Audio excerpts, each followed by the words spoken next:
Papa, maman, regardez mon dessin. Regardez, j'ai traîné mes parents dans le salon. Oh non! Oh mon! Ma mère a crié et s'est évanouie, mais mon père l'a rattrapée. Avec elle, avant qu'elle ne se cogne la tête au sol. Papa, qu'est-ce qui ne va pas avec maman? Pas grand-chose, chérie. Son cerveau est tout simplement trop petit. Il n'a pas la capacité de contempler ni le talent ni la beauté. Elle est trop étroite d'esprit, ma chérie. Mais toi, oh toi, tu es le talent même et je suis fière de toi. Fais un gros câlin à papa. Il a tendu les mains et je me suis jetée dessus. Au fait, la prochaine fois que tu veux créer un dessin aussi incroyable, fais-le dans le studio d'art, d'accord? Jamais sur les murs pour que ta mère ne s'évanouisse pas à nouveau. Tu me comprends, chérie? Compris. Incroyable. Laisse-moi emmener ta maman dans sa chambre. Je vais aller avec toi.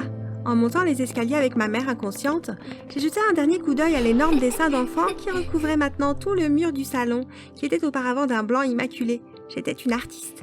C'était il y a tellement d'années, mais je m'en souviens comme si c'était hier. L'art a toujours été une de mes passions.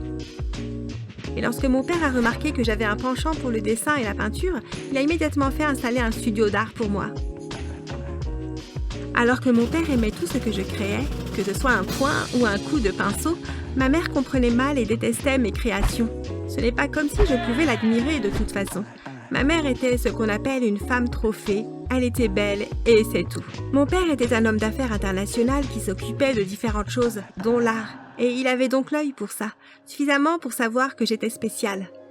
Aimez cette vidéo et abonnez-vous immédiatement à notre chaîne si vous voulez avoir une personne qui vous soutienne dans votre vie. Mon père s'occupait de moi autant qu'il le pouvait quand il était là. Mais le problème, c'est qu'il n'était pas toujours là. Il était toujours en voyage d'affaires ou autre, et même s'il appelait et envoyait des SMS fréquents, je ressentais toujours son absence. Ma mère, par contre, était toujours là, mais jamais disponible. Toujours en train de sortir avec ses copines ou d'assister à des fêtes. Je n'ai jamais eu l'impression d'avoir une mère en grandissant. Du moins, pas une mère biologique. J'avais une mère de remplacement et c'était Théma, ma nounou. Et Princeton? Tima a demandé un après-midi chaud dans l'atelier d'art, en nettoyant après moi pendant que je peignais. Je ne t'ai pas entendu parler beaucoup de lui récemment. Princeton? Oui, Princeton est une vieille histoire, d'accord? Ne me parle plus jamais de lui. Après avoir installé un studio d'art pour moi, mon père m'a inscrit à un camp d'art. Il voulait que j'améliore mes compétences en dessin et en peinture. Alors il a commencé à m'envoyer au camp chaque été. Étant enfant unique, il m'était difficile de faire des amis. Et je me sentais toujours seule jusqu'à ce que je rencontre Princeton, le fils unique de la famille Michaelo. Les Reed et les Michaelo avaient une bonne histoire. Alors quand j'ai dit à mon père qu'un type appelé Princeton Michaelo avait essayé de me parler pendant le camp d'art, il m'a encouragée à devenir son ami. Les roseaux de Yennefer! Princeton a mugi pendant notre deuxième camp d'été. Tu vas me parler maintenant? Ou vas-tu t'enfuir en gloussant comme une poule, comme tu l'as fait la dernière fois? J'ai ri et je suis sortie de ma tente. Princeton et moi sommes devenus les meilleurs amis du monde et nous avons fait beaucoup de bêtises pendant nos différents camps d'été jusqu'à notre dernière année de camp d'été où il a disparu. J'ai tout fait pour l'atteindre, mais c'était impossible. Princeton a disparu de ma vie comme ça, en un clin d'œil. Cela m'a brisée parce que j'étais une enfant scolarisée à la maison. Je n'avais aucun ami. Zilk, nada, Princeton était le seul qui avait réussi à briser les murs de mon cœur. Je suis désolée, Yennefer. Je ne voulais pas te faire sentir mal. Je voulais juste savoir si tu avais pu le joindre ou s'il t'avait contacté. Je suis désolée, Théma. Je ne voulais pas élever la voix. J'ai juste encore mal. Et non, j'ai arrêté d'essayer de le contacter. Et il n'a jamais pris la peine de me contacter, donc c'est une vieille histoire. Des nouvelles? On a tous les deux rigolé. Non, pas encore, heureusement. J'aimais tellement Théma. Elle était la seule vraie mère que je n'avais jamais connue. C'était quelques semaines avant mon 18e anniversaire et mon père était sur le point de voyager à nouveau. « Papa, tu voyages encore? Tu m'as promis de m'emmener à la galerie de ton ami pour qu'il puisse voir certaines de mes pièces et les présenter. Et maintenant, tu veux partir? Pas question! » Chérie, allez, ce n'est pas la première fois que je voyage. Je serai de retour avant ton anniversaire et je tiendrai ma promesse. Alors pour l'instant, continue à créer, d'accord? Fais des chefs-d'œuvre pour faire sauter le cerveau de mon ami. Il a rigolé. Je ne sais pas pourquoi, mais il y a quelque chose qui cloche. Peux-tu reporter ton voyage? Voyage après mon anniversaire, s'il te plaît. Oh chérie, mais c'est un voyage important. Il déterminera notre avenir. Je suis désolée, mais je dois y aller. Je ne manquerai pas ton anniversaire, je te le promets. Pour la première fois, en 13 ans, j'ai pleuré en regardant mon père partir. Je ne voulais pas qu'il voyage, pour une raison quelconque. J'ai ressenti une tristesse inexplicable quand il a fermé la porte derrière lui. C'était presque comme si je savais qu'il ne franchirait plus jamais ces portes avec ses deux jambes. Madame Reed a roulé des yeux et s'est éloignée. Elle m'a trouvée pathétique et je me suis demandé comment nous pouvions être liés. Pendant les semaines qui ont suivi, je me suis lancée dans la création de chefs-d'œuvre pour que mon père puisse les montrer à son ami à son retour. Mais chaque fois que je prenais le pinceau, mon estomac commençait à se retourner, mon cœur à battre vite et j'avais peur. Mon corps savait que quelque chose de terrible allait se produire, mais mon cerveau refusait de l'accepter. J'ai ignoré mon inquiétude et créé les meilleurs dessins possibles. Mon anniversaire est arrivé et je n'ai pas pris la peine d'organiser une fête malgré les efforts de Madame Reed pour me convaincre de le faire. Tout ce qui l'intéressait, c'était le luxe et la fête. Elle prenait n'importe quelle excuse pour inviter ses amis à une fête, mais je n'allais pas lui donner cette satisfaction. Je n'avais pas d'amis à inviter pour une fête, alors quel était le besoin? Tout ce que je voulais, c'était mon père, mon beau, mon adorable, mon parfait papa. Je me suis habillée et j'ai attendu avec excitation le retour de mon père. Toutes mes toiles étaient rangées et emballées juste à côté de moi. C'était le matin quand j'ai commencé à attendre et j'avais attendu jusqu'au soir, mais je n'avais aucune nouvelle de mon père. Il ne répondait plus à ses appels. Qu'est-ce qui aurait pu se passer? J'ai parlé avec lui ce matin, il doit aller bien, non? La sonnette a finalement retenti et j'ai couru joyeusement vers la porte. Mais la personne qui attendait derrière la porte n'était ni mon père, ni son chauffeur. Je suis désolée pour cette terrible nouvelle. Je savais ce qu'il allait dire avant qu'il ne le dise.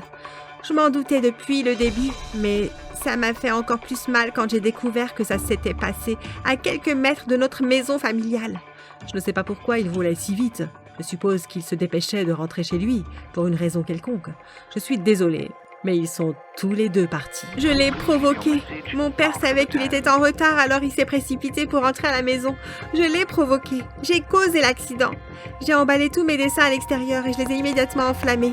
Si mon art est devenu la fin de mon père et de son chauffeur, alors peut-être qu'il deviendra ma fin aussi. Je ne pouvais pas laisser faire ça. Je devais y mettre fin avant. L'enterrement de mon père était une autre occasion pour Madame Reed d'organiser une autre fête frivole. Je ne pense pas qu'elle se souciait beaucoup de la mort de son mari. Tout ce qu'elle voulait, c'était une fête parfaite. Elle n'a même pas pris la peine de me consoler lorsque je pleurais mon père. Elle a totalement ignoré mon existence. Heureusement, Théma était là. Théma a toujours été là pour moi. L'enterrement s'est achevé et c'était l'heure de la lecture du testament. Mon cher père a laissé des sommes importantes pour notre personnel domestique et le reste m'a été légué. Malheureusement, je n'ai pas pu y accéder avant mes 21 ans. Jusque-là, ma mère biologique contrôlait tout et avait reçu l'ordre de s'occuper de moi jusqu'à mes 21 ans et après. Je trouvais bizarre que mon père doive appeler mère biologique. Mais je n'en tenais pas compte. En partant pour l'université, Théma m'a offert un journal. Je sais que tu aimes dessiner. Je sais que c'est comme ça que tu t'exprimes. N'arrête pas. Si tu n'as pas d'autre endroit pour te défouler, utilise ce journal. Mon père avait déjà payé mes frais d'université, j'ai donc commencé l'école immédiatement, tandis que Madame Reed s'est empressée de dépenser son argent nouvellement acquis. Ma soi-disant mère ne m'a jamais envoyé de l'argent pour survivre, malgré le fait que je l'ai appelée plusieurs fois, et j'ai donc dû commencer à faire des petits boulots dans l'école pour pouvoir payer mes factures.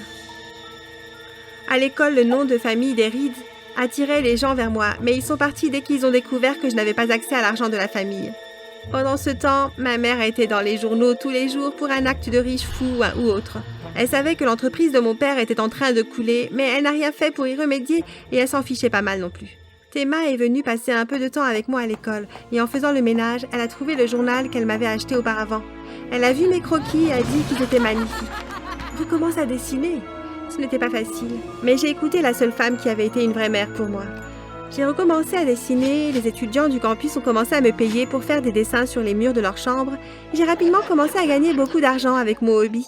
Au début de ma dernière année, les choses ont commencé à devenir réelles. Le peu d'argent que j'avais utilisé pour survivre grâce à mon art et à mes petits boulots ne pouvait plus me faire vivre. J'avais besoin de l'argent de ma mère, mais elle m'évitait partout. J'avais 21 ans, mais ma mère a trouvé une faille dans le testament et a travaillé avec l'avocat pour restreindre l'accès à l'argent de mon père jusqu'à mes 25 ans en raison d'un comportement immature. Je savais qu'il n'y aurait plus d'argent ni de société à ce moment-là et que je devais faire quelque chose immédiatement, mais je ne savais pas quoi faire. Pendant ce temps, Théma m'a envoyé l'adresse d'une galerie qui devait ouvrir prochainement. Elle était proche de mon école et elle m'a encouragée à y présenter certaines de mes œuvres. J'ai continué, mais le propriétaire n'était jamais là pour examiner mes pièces. Un jour, je suis retournée vérifier et je suis tombée sur Princeton. Il s'est avéré qu'il était le propriétaire de la galerie. J'ai donc obtenu les meilleures places pour leur soirée d'ouverture et beaucoup de mes pièces ont été achetées pour 100 fois leur prix habituel. Après avoir repris contact avec Princeton, il s'est excusé de m'avoir fait faux bond et nous avons commencé à sortir ensemble pendant que Théma continuait à me taquiner. Princeton a dit qu'il avait quelque chose de spécial à me montrer lors de la deuxième soirée d'ouverture de la galerie et Théma a anticipé une proposition. Je me suis habillée ce soir-là et je suis allée à la galerie. Princeton m'a pris la main et m'a accompagnée à son bureau où nous avons rencontré une dame. Yennefer, voici ma femme Miranda. Miranda, rencontre Yennefer, ma petite amie. C'est quoi ce bordel? J'ai couru pendant que Princeton me poursuivait. Apparemment, il dirigeait un mariage polygame et voulait que je sois sa seconde épouse. Je me suis mise à pleurer de façon incontrôlable et j'ai couru vers Théma et m'a consolée comme d'habitude. Après ce douloureux chagrin d'amour, j'ai décidé de me concentrer pour aider l'entreprise de mon père à prospérer et à sauver son patrimoine. J'ai demandé conseil à Théma, qui par coïncidence était devenue ma colocataire permanente. Eh bien, ton père a bien dit mère biologique dans son testament. Ouais, c'était étrange. Mon Dieu, comment puis-je te dire ça? Madame Reed n'est pas ta mère biologique. Quoi? C'est compliqué. Ta mère, je veux dire, Madame Reed ne pouvait pas avoir d'enfant, alors elle a engagé une pauvre femme pour avoir un enfant pour elle. Elle n'a jamais rencontré cette femme, mais ton père l'a fait avant de la payer et de la forcer à signer un contrat de non-divulgation. Qui est cette femme et comment le savez-vous? Tu vois, le truc c'est que la femme ne pouvait pas supporter d'être aussi loin de sa fille. Alors elle a convaincu ton père de l'engager comme nounou. Tu es ma mère biologique? Oui. Est-ce que Monsieur Reed est mon père biologique? Oui. Il m'a fallu peu de temps pour surmonter la blessure et pardonner à Théma parce que je l'aimais tellement. Armée de cette nouvelle révélation, j'ai sauvé l'entreprise et l'argent de mon père et changé ma vie et celle de Théma pour le mieux.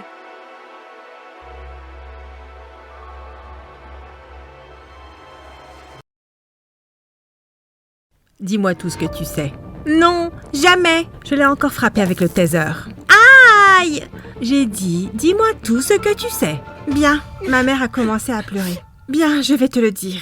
Donc, vous vous demandez probablement pourquoi j'interroge ma mère. Eh bien, ça aurait plus de sens si je commençais par le début. Si vous voulez savoir pourquoi, restez à l'écoute jusqu'à la fin de la vidéo. Avant ma naissance, mes parents étaient riches. Pas méga riches, mais ils avaient un manoir, donc je suppose qu'ils étaient assez riches. Bref, on peut dire qu'ils avaient une vie plutôt parfaite, jusqu'à ce que j'arrive. Je suis ce que vous appelleriez un diable en personne. J'aime les problèmes. Je cherche les ennuis. J'adore les problèmes. Une fois, quand j'avais environ 3 ans, j'ai mis le feu à la Porsche de mes parents parce que je m'ennuyais. Ah, le bon temps. Bref, la vie parfaite de mes parents a complètement changé quand je suis arrivée. Ils ont dû faire face à des actes de vandalisme, à des factures, à des directeurs d'école en colère, à des voisins en colère. Tout cela. Vous pouvez donc imaginer leur déception quand ils ont appris que maman était enceinte. J'avais environ 7 ans à l'époque. Ils ont ramené un petit garçon à la maison et dès que j'ai posé les yeux sur lui, j'ai su que j'allais le protéger. J'ai adoré le petit garçon, qu'ils ont fini par appeler Jessie.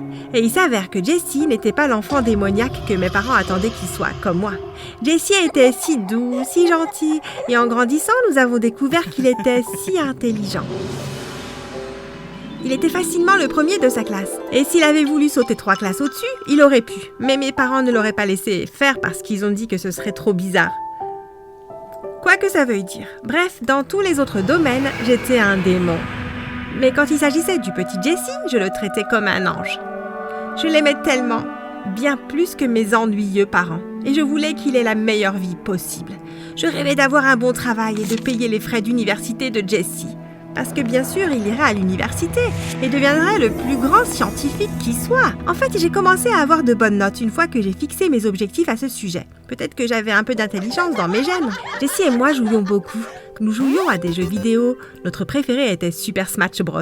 Et nous faisions aussi beaucoup de karaoké. Une fois, nous avions la chanson Never Gonna Give You Up dans la tête depuis si longtemps que nous ne parlions que des paroles de la chanson. Never Gonna. J'ai commencé en versant des céréales. Give you up! Jessie a souri en mordant dans son toast. Never gonna let you down! Vous voulez bien vous taire tous les deux? Maman avait l'air d'en avoir assez de nos rickrolls. Bref, Jessie m'a aidé à devenir un meilleur enfant. Nous avions une bonne vie. Les choses allaient bien jusqu'à ce que tout aille mal. C'était un mardi après-midi. Jessie allait dans une école différente de la mienne, une école pour enfants intelligents, et il rentrait habituellement à la maison vers 5h de l'après-midi. Je l'attendais sur le pas de la porte, mais à 5h, pas de Jessie. Je commençais à m'inquiéter. Je l'ai dit à mes parents, et ça n'a même pas semblé les déranger. Il va se montrer un jour ou l'autre. » Mais alors, 6 heures sont arrivées et Jesse n'était toujours pas rentré à la maison. Il a dû lui arriver quelque chose. Relax, c'est un grand garçon. Il peut s'occuper de lui-même. Il a 10 ans! Ah bon? Oh, j'ai appelé l'école. Ils ont dit que Jesse était déjà parti à 16 heures. Le bus n'était qu'à 30 minutes de route. Il devrait déjà être rentré. J'ai décidé d'appeler la police et de déposer un rapport sur les personnes disparues. Et c'est la partie de mon histoire où la folie commence vraiment. Les jours ont passé jusqu'à ce que cela fasse une semaine que personne n'ait vu Jesse. J'étais frénétique, je perdais la tête, je distribuais des prospectus, je demandais à tout le monde s'ils avaient vu mon petit frère. Mes parents, d'un autre côté, ils ont fait comme si rien ne s'était passé. Je ne les avais même pas vus pleurer, pas une seule fois. C'était les parents qui étaient censés s'inquiéter de ça, pas moi. Mais non, ils s'en fichaient complètement. J'ai décidé d'engager un détective privé. Je ne l'ai pas dit à mes parents, bien sûr. Ils ne voudraient pas me laisser faire. Ils auraient pensé que ce serait une perte d'argent. Donc je leur ai volé de l'argent pour payer l'enquêteur. Quoi? Je vous ai dit que j'étais un diable. Et surtout quand il s'agit de Jesse. Je ferai tout ce qu'il faut pour le récupérer. Bref, quelques jours ont passé avant que le détective privé ne me rappelle avec des nouvelles. J'ai des images de votre frère en train d'être kidnappé. Quoi? Il a été pris autour de votre maison vers 5 heures.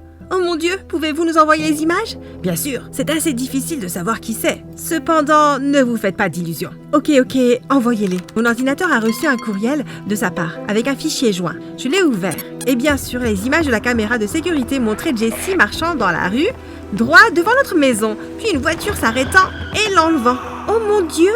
J'ai repassé la vidéo et c'est là que je l'ai vu. La personne qui l'avait enlevé portait des talons hauts bleus pour être exact. Et je reconnaîtrais ces talons n'importe où.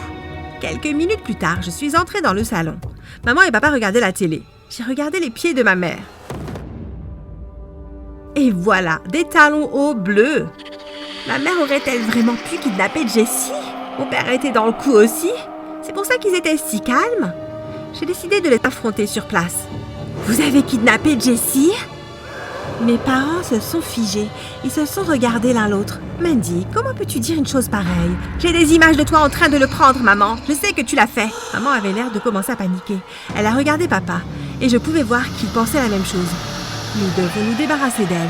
Eh bien, je n'allais pas les laisser faire. Alors, j'ai fait la première chose qui m'est venue à l'esprit. Je suis allée dans la cuisine, j'ai pris une casserole et je les ai frappés tous les deux à l'arrière de la tête avant même qu'ils ne pensent à m'attaquer. Quelques heures plus tard, ils se sont réveillés, attachés à des chaises dans notre sous-sol. « Dis-moi tout ce que tu sais. »« Non, jamais !» J'ai frappé maman avec le taser. Finalement, elle a cédé. « Eh bien... Écoute, Mandy, ce n'est pas ce que tu penses. Tu as kidnappé Jesse. » Maman a regardé papa. « Eh bien, oui et non. Hein? Arrête de parler par énigme. » Chérie, elle ne parle pas par énigme. C'est vrai qu'on a pris Jesse. Ok. Alors, mais nous ne l'avons pas kidnappé. Nous l'avons rendu. Le rendre? Le rendre à qui? Les parents se sont encore regardés. J'ai brandi le taser comme une menace. À qui? À ses créateurs. J'ai fait une pause. Quoi? À ses créateurs. Ton frère, c'est un robot. Le taser m'a échappé des mains et est tombé sur le sol. Qu'est-ce que tu viens de dire? C'est un robot. Ta mère ne lui a jamais donné naissance. C'est un robot conçu dans un laboratoire et il nous a été donné dans le cadre de son test en conditions réelles. Nous étions censés l'élever pendant 10 ans puis le rendre à ses créateurs. Ça fait partie du marché. Je ne pouvais même pas parler. J'étais trop sans voix. On nous a beaucoup payé pour le garder et l'élever. C'est ainsi que nous avons réussi à payer tous tes dommages et les problèmes que tu as causés. Jesse est un robot? Oui. Comment avez-vous pu le rendre? C'est votre fils. Ce n'est pas notre fils, c'est un robot, Mandy. Vous ne l'aimez pas? Ma mère a hésité. On ne peut pas aimer une machine, Mandy. Nous le savions depuis le début. Je me fiche qu'il soit une machine. Je vais le ramener. Tu ne peux pas. Il est parti maintenant, Mandy. Il est peut-être déjà détruit. C'est trop tard. Mais je m'en fichais. J'allais récupérer mon frère, même si c'était un robot. J'ai passé les 10 minutes suivantes à obtenir de mes parents l'emplacement des créateurs de Jesse. Puis je les ai enfermés dans la cave. Je n'ai pas appelé la police. Je n'étais pas sûre de ce qui se passerait si je le faisais. J'ai préparé tout mon matériel, des cordes, des couteaux, une découpeuse laser, la Jeep de mon père. Si vous vous demandez où j'ai eu la découpeuse laser, ne le demandez pas. Disons que j'étais une enfant aventureuse. J'ai pris la Jeep, reconnaissant d'avoir pris ses leçons de conduite, puis j'ai accéléré. Jesse était détenu dans une base éloignée dans la campagne. 5 heures plus tard, je suis arrivée. J'ai enfilé mes vêtements noirs, ressemblant à un ninja. J'ai caché la Jeep derrière des buissons et j'ai continué à pied. Je vais te sauver, Jessie. L'entrée a été beaucoup plus facile que prévu. Je suppose qu'ils n'ont jamais pensé que quelqu'un pourrait découvrir leur emplacement. Tout ce que j'avais à faire était de grimper sur le mur de 15 mètres en utilisant ma corde et une ancre. Eh bien, je suppose que ce n'était pas si facile, mais pour moi, c'était un jeu d'enfant. J'ai escaladé le mur et descendu quelques marches. À l'intérieur, c'était calme. Il y avait quelques personnes autour, mais pas beaucoup. Il y avait des panneaux indicateurs partout. J'ai commencé à marcher et à lire les panneaux pour voir si l'un d'eux pointait vers Jessie. Je me suis arrêtée devant une porte où il était écrit G551E. Ça devait être Jessie. Je suis entrée et bien sûr, il y avait mon petit frère.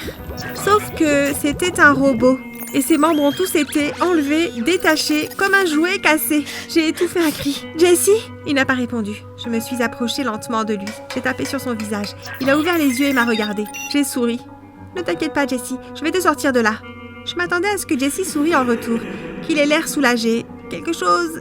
Mais ce qu'il a dit ensuite a brisé mon cœur en 1000 morceaux. « Qui êtes-vous » ? Oh non ! Je crains qu'ils ne se souviennent pas de toi. Je me suis retournée. Un homme en tenue de scientifique se tenait à la porte. « Laissez mon frère partir !» Ce n'est pas ton frère. C'est un robot, une expérience sociale, et il sera désactivé très bientôt. Non ! J'ai chargé l'homme, mais des gardes sont entrés et m'ont attrapé avant que je puisse faire quoi que ce soit. Ils m'ont traîné loin de Jessie. Non, Jessie! Ils m'ont mis sur une chaise et m'ont mis des menottes. J'ai regardé Jessie. Il regardait tout cela avec des yeux sans émotion. Jessie m'avait-il vraiment oublié? Et maintenant, la procédure de désactivation. La fille est toujours là. Et elle peut regarder. Tu es sûre? N'est-ce pas un peu traumatique? Mais c'est une bonne expérience pour elle. Je me suis débattue contre mes menottes, mais elles ne bougeaient pas. Les scientifiques ont entouré Jessie et j'ai vu l'un d'eux lever un gros bouton rouge. Le scientifique a tendu un doigt sur le point d'appuyer et d'assassiner Jessie. J'ai paniqué. Je devais faire quelque chose. Je devais sauver Jessie. Et j'ai fait la première chose qui m'est passée par la tête. Never gonna give you up. Les scientifiques m'ont regardé fixement. Quoi? Never gonna let you down. Qu'est-ce qu'elle fait? Est-elle en train de chanter? Never gonna run around and désertez-vous. J'ai regardé Jessie. Il me fixait maintenant avec de la reconnaissance dans les yeux. Il se souvient de moi. Jessie, ils sont sur le point de te désactiver. Vite, fais quelque chose. Jessie s'est retournée, les yeux écarquillés par tous les scientifiques qui l'entouraient, puis il s'est reconstitué dans son corps normal. Il s'est libéré de ses liens et s'est précipité vers moi. Attends! Je me suis accrochée à lui et soudain, nous volions. Il avait des bottes de fusée aux pieds. C'est fou, je le sais! Jessie a fait un trou dans le toit et nous nous sommes envolés, loin de tous les scientifiques, les machines et tout le reste. Nous avons continué à voler jusqu'à ce que nous arrivions à la maison, à notre demeure. Oh Jessie, je suis si heureuse que tu ailles bien. Je l'ai serrée dans mes bras. Mais nous ne pouvons pas rester ici. Maman et papa savent tout. Nous devons nous enfuir. Oui, ils te reprendront. Jessie a hoché la tête. Tu as raison. Et c'est ce que nous faisons en ce moment. On est en fuite de nos parents, des créateurs de Jessie, de tout le monde. Je dois garder Jessie en sécurité. Souhaitez-moi bonne chance.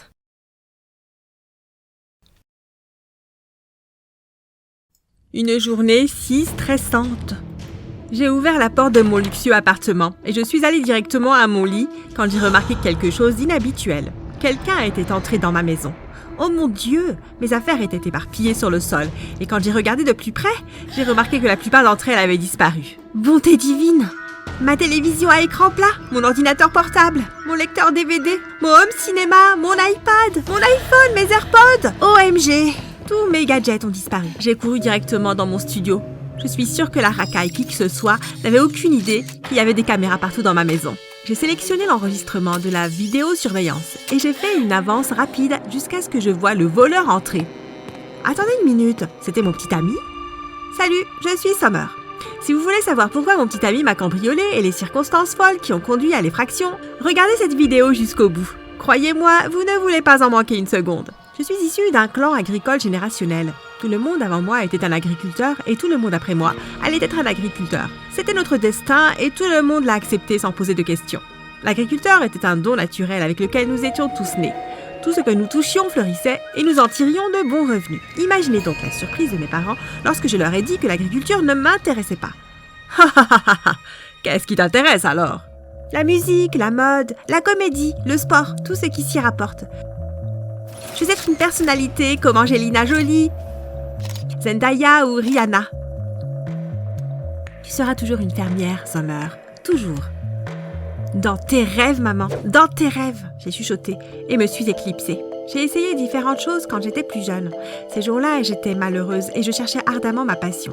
Un jour, lors de ma tournée hebdomadaire au marché local, j'ai entendu la chorale du village chanter et j'ai fini par être hypnotisée. « Bonjour monsieur, je peux me joindre à vous ?» J'ai demandé au chef de chœur. « Seulement si tu as ce qu'il faut. » Il a répondu avec un clin d'œil. J'ai chanté pour eux et tout le monde a convenu qu'en effet, j'avais ce qu'il fallait. Après cela, je les ai rejoints pour m'entraîner lors de mes courses hebdomadaires au marché local et ma famille n'a jamais pu comprendre pourquoi une simple course au marché prenait autant d'heures. Jusqu'à la fête trimestrielle du village. Bien sûr, où j'ai rejoint la chorale du village pour me produire sur scène sans la permission de mes parents. « Qu'est-ce que tu pensais faire là-bas ?» Mon père a crié une fois qu'on est rentré du festival. « Je voulais vous faire la surprise !»« Vraiment ?» Ma mère a crié en me donnant une gifle retentissante sur la joue. Une gifle qui m'a envoyé m'affaler sur le sol. Mes oreilles ont commencé à bourdonner dès que sa main a touché mon visage. « Quel est notre nom de famille ?» Mon père a demandé calmement, en me regardant droit dans les yeux sans scier. « Nous sommes les Hayes. » Ai-je répondu au milieu des sanglots et des oreilles qui sifflent. « Exactement, d'aussi loin que je me souvienne, et d'aussi loin que mon grand-père et mon arrière-grand-père se souviennent. Nous avons toujours été des agriculteurs, et de bons agriculteurs. C'est tout ce que nous avons fait, et c'est tout ce que nous ferons. » Mais... J'ai tenté de protester, tout en me relevant péniblement. « Assez, tu n'es pas une chanteuse, Summer. Tu es une fermière. Et tant que tu continueras à vivre sous ce toit, c'est tout ce que tu feras. Que de telles absurdités ne se répètent plus jamais. » Et il est parti en soufflant et en haletant. Quelques jours plus tard, je revenais encore une fois du marché local, quand je suis tombée sur un groupe de garçons jouant au football. J'étais amie avec presque tous ces gens, et je les saluais quand je passais devant. « Hé, Summer, pourquoi tu ne te joins pas à nous ?» L'un d'eux a suggéré en plaçant le ballon sur son bras et en s'approchant de moi. « Non, je suis désolée, Jimmy, mais je dois vraiment rentrer à la maison. Je ne veux pas être en retard. »« Allez, ce ne sera que quelques minutes, et ce sera amusant !» Il a dit en faisant rouler la balle vers moi. J'ai botté le ballon en direction des 2 poteaux qu'ils avaient installés pour servir de but et j'ai pris une décision folle. Quelques minutes ne feraient pas de mal, je suppose. J'ai dit en souriant. Chaque semaine après cela, je rejoignais les garçons pour un match de football en revenant du marché. Et très vite, j'ai commencé à aimer ça. Il ne m'a pas fallu longtemps pour devenir une bonne joueuse car j'apprenais vite et je suis devenue une footballeuse populaire. Je profitais de ma carrière de footballeuse en herbe jusqu'à ce qu'un soir, quelques heures après avoir joué au football avec les garçons, j'entende frapper à la porte de notre maison. Ma mère était près de la porte. Elle a immédiatement tendu le bras et l'a ouverte. Devant elle se trouvait Jeremy, aux côtés de sa mère, qui a l'air très désagréable. « Summer est dans le coin ?» Elle a demandé une fois la porte ouverte. J'ai entendu mon nom être appelé et je me suis approchée pour voir ce qui se passait. « C'est elle ?» La mère de Jeremy s'est tournée vers Jeremy quand je suis arrivée à la porte d'entrée. « Ouais, maman, c'est elle. » « Il y a un problème ?» Ma mère, confuse par l'agitation et toujours debout près de la porte, a demandé. « Madame Hayes, Jeremy m'a dit que votre fille lui a cassé son gros orteil. » Ma mère a ri. L'incrédulité se lisait sur son visage. « Vraiment? Et comment c'est arrivé ?» Eh bien, Jeremy joue au football avec votre fille et aujourd'hui, lors d'une partie de football, elle a marché sur son gros orteil et l'a cassé. Il a mis du temps à avouer que c'était Summer qui lui avait fait ça. Il avait plutôt honte et peur qu'elle lui fasse encore du mal. Quoi? Je ne ferai jamais de mal à Jeremy exprès? Alors c'est vrai? Tu joues au football avec ce jeune homme? J'ai essayé de le nier, mais je n'ai pas pu. Je savais que ça allait me causer des problèmes et j'avais raison. Je n'avais jamais été grondée comme je l'ai été cette nuit-là de toute ma vie. Pour aggraver les choses, ma mère m'a grondée devant Jeremy et sa mère et a continué à me gronder longtemps après qu'il soit parti, avec quelques claques sur ma joue ajoutées pour faire bonne mesure. Personne n'a eu à me dire d'éviter les garçons et leurs matchs de foot la prochaine fois que je les verrais. J'étais officiellement devenue une footballeuse retraitée. La goutte d'eau qui a fait déborder le vase, c'est quand j'ai été obligée de dormir dans la grange après une de mes nombreuses transgressions. Après cela, j'ai décidé de trouver un passe-temps qui tourne autour de la vie de la ferme et j'ai finalement choisi de fabriquer du beurre à partir de lait de vache. Au départ, c'était destiné à mon usage personnel, mais un jour, mon père m'a encouragée à le vendre car il était heureux que j'ai enfin décidé de me consacrer à la ferme. Très vite, des hordes de gens ont fait la queue pour acheter mon beurre. On m'a ensuite convaincue de participer au concours annuel de barattage de beurre du village qui se déroulait prochainement. Ce que j'ai fait. Le jour de la compétition est arrivé et j'ai été accueillie par Winter, ma némésis maléfique, qui s'est approché de moi comme un méchant. « Salut Summer, j'ai entendu dire que tu participais au concours de cette année. Ouais, je me suis dit que j'allais essayer de mettre mon beurre en avant. Je sais que c'est bon. Tu crois? Et si tu ne gagnes pas? Je ne me soucie pas vraiment de gagner, je veux juste m'amuser. Avec cette attitude, tu devrais abandonner cette compétition parce que je vais te battre haut la main. J'ai hâte de voir l'expression de ton visage lorsque je monterai sur l'estrade pour recevoir ce qui me revient de droit, la médaille d'or. Peu importe, Winter, j'ai gagné le concours. Mais alors que je m'avançais pour être prise en photo avec les juges et recevoir mon prix, j'ai senti quelque chose déchirer puissamment ma robe. Bien fait pour toi. Voyons comment tu vas récupérer mon prix maintenant. Ce prix me revient de droit. Winter a chuchoté. Je suis montée sur scène majestueusement malgré ma robe déchirée et les chuchotements maniaques de Winter. Tu as peut-être gagné cette compétition minable, mais ta robe est définitivement fichue. Elle a crié après moi quand je rentrais à la maison. Le jour suivant, je me suis réveillée avec du bruit. J'ai découvert que des personnes s'étaient rassemblées devant notre maison et voulaient me parler, mais qu'elles avaient parlé à mon père à la place. Ils avaient vu les photos de moi dans ma robe recevant mon prix et trouvaient que j'étais magnifique dans ma robe. Ils ont également admiré ma peau, qui selon eux était belle et dorée. Ils voulaient m'emmener en ville, mais mon père a refusé leur demande. « Pourquoi n'as-tu pas dit oui ?» j'ai demandé à mon père après qu'il soit parti. « Pourquoi le ferais-je ? Si tu n'es pas là, qui fera ta part de travail à la ferme ?» Il a répondu sans même se retourner pour me regarder. « Nous sommes déjà bien occupés ici. Nous ne pouvons pas nous permettre de te perdre en ville. »« Mais si je n'ai pas envie d'être ici, je ne veux pas rester ici pour toujours !» j'ai crié. « Ne sois pas stupide. Pourquoi veux-tu y aller ? Qui connais-tu en ville ? Qui s'occuperait de toi ? Tu n'es qu'une fille de ferme ordinaire et ils veulent t'exploiter et t'utiliser pour se faire de l'argent. Tu restes ici et c'est tout. » Non, je déteste cet endroit. Je veux y aller. S'il te plaît, laisse-moi partir. Ma mère a couru vers moi et m'a donné une grosse gifle caractéristique. Immédiatement, ces mots ont quitté mes lèvres.